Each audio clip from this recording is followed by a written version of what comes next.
صباح الخير عليكم، كي صبحتوا؟ لاباس عليكم؟ كلشي مزيان، كلشي بخير. المهم كما كتشوفوا اليوم هما 5 في ايام العيد اللي دازت.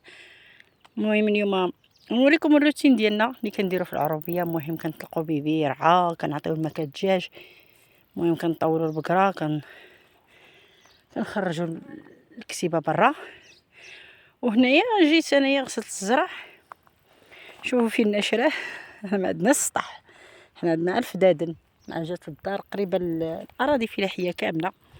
كما كتشوفوا هذه هي الدار، هذه هي الدار كامله كما كتشوفوا. وهنايا الغله ديال الزيتون ما شاء الله، ان شاء الله غادي ندير معكم ان شاء الله عما قريب في موسم الزيتون. غادي يكون واحد الموسم زائد ان شاء الله الا بقينا بالحياه.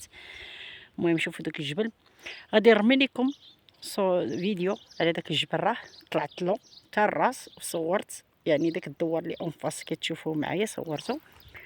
المهم فيديو خفيف، نتمنى انه ينال الاعجاب ديالكم.